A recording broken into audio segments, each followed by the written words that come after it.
Welcome back into the Sports Source. This segment brought to you by Topoco Lodge. There's nothing better than fall at the Topoco Lodge.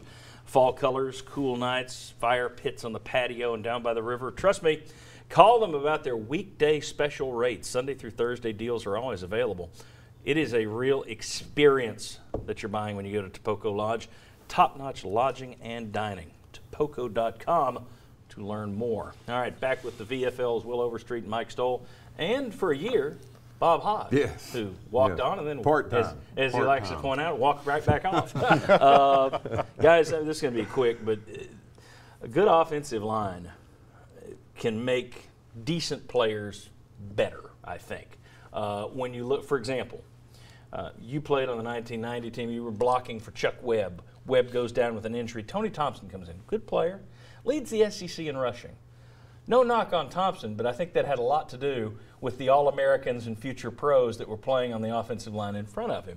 Whereas if you've got great playmakers all around and an offensive line that can't block or give the quarterback time to get them the ball, you're undercut. If I'm Jerry Pruitt this year and I'm looking at Tennessee's roster, and I know what the offensive line looks like right now, he's got 4 commitments. They're after a 5th guy. I'd go after 7 or 8. This year, I would overstock on the offensive line. And Will, I'll let you make your point, but I'm looking for guys who can fill up the offensive line regardless of what they played in high school. Do you think that's crazy to oversign offensive linemen this year? It's oversigned defensive linemen. Aiming for, but they're going to play. I'm talking about playing offensive line in college. When I say offensive line, I mean in college. But I'm going to go after defensive linemen, and then I'm going to move them. Right. I'm going to move the ones I don't think can do the pass rush and can't get there. They're going to immediately go to offensive line. I can just name a few: Jason Witten, Fred Weary, Scott Wells. All had 8 years or more, and they started off and recruited to play. And on their first practice, they were defensive linemen.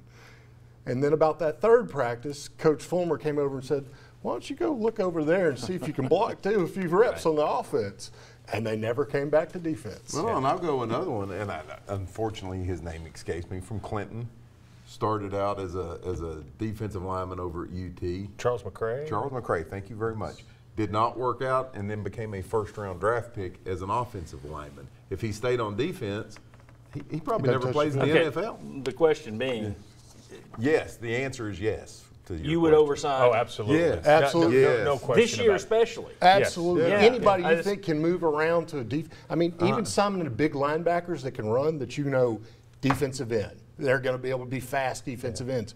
You're looking for how many guys are going to project out at positions like that. Yeah, I agree. I think, and you mentioned Charles McCray, Bernard Daphne, Kevin Mays, whose son Cade is playing at Georgia. He was a defensive lineman, and he moved him over to offense. And that's what you need to do is you need to bring guys that are in fast, athletic, big, and then, oh, by the way, you can't play on the defense. Jason Witt was going to be a defensive end before he became a tight end. But my view would be that, and we don't have Josh out here who covers recruiting for WNML because he might have argued with me, so I left him out. I wondered what you guys would do. You all agreed, so that's good. I know there are people out there that say, well, you can't pass on a good running back or a good receiver. Yeah, this year I would. I would work on linemen. I would work on filling the offensive line. However, whoever you signed to do it, the target would be fix that offensive line.